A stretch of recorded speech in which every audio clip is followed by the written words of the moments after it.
হাসিনা সরকারের যারা প্রশাসনে বাংলাদেশে এখনও কাজ করছে, ঝাড়ুদার থেকে শুরু করে সচিব, উপসচিব, বিভিন্ন প্রশাসনের লোকজন, তাদেরকে দেশের বাইরে যেন তারা না যেতে পারে, কেউ মানে কর্মকর্তা না, শুধু কর্মচারী পর্যন্ত সরকারের কাছে আবেদন করব সবার উপরে আপনারা একটা নিষেধাজ্ঞা জারি করবেন। কারণ তারা হচ্ছে শেখ হাসিনা সরকারের অনেক কুকর্মের সাক্ষী এবং তাদের গত 15 বছরে তাদের সম্পদের আয় ব্যয়ের হিসাব নিতে হবে এই সরকারকে, এবং এই সরকারের যারা মদত দিয়েছে তাদের চাকরিচ্যুত করতে হবে, এবং যারা ভালো ছিল, স্বচ্ছ ছিল, তাদেরকে চাকরিতে পুনর্বহাল করতে হবে। আর একটা বিষয় হচ্ছে ভুয়া মুক্তিযোদ্ধা প্রায় 60,000 টোটাল মুক্তিযোদ্ধাদের, ভুয়া মুক্তিযোদ্ধাদের সনদ বাতিল করতে হবে। মুক্তিযোদ্ধাদের কোটা বলতে কিছু থাকবে না।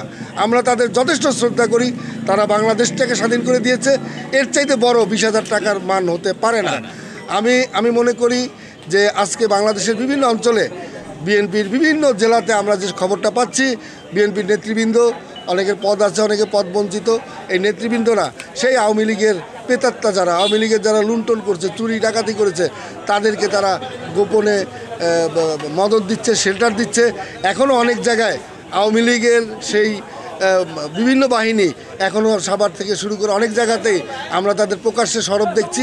আমরা এদের বিরুদ্ধে আইনগত ব্যবস্থা জানি সরকার দ্রুত নেয়, না হলে দেশটা আবার বিপর্যয়ের দিকে যাবে, আবার রক্ত ঝরবে। আমরা মনে করি এই সরকার 2 বছর, 3 বছর, 4 বছর যে সময়টাই নিক, আগে রাষ্ট্রের সংস্কার করবে।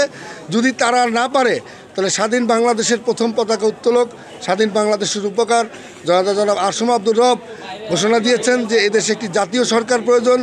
যদি এই সরকার, এই অন্তর্বর্তীকালীন সরকার মনে করে যে আমরা পারবো না, আমাদের সকল রাজনৈতিক দলের সমর্থন এবং সহযোগিতা দরকার, তাহলে আসম আব্দুর রব ঘোষিত জাতীয় সরকার তারা গঠন করে বাংলাদেশকে সেই মহান মুক্তিযুদ্ধের চেতনায়, যে অসাম্প্রদায়িক একটি বাংলাদেশ আমরা গড়ার স্বপ্ন নিয়ে এই দেশের মানুষ শহীদ হয়েছে, সেই দেশটি যেন আমরা করতে পারি, সেই আশাবাদ ব্যক্ত করছি।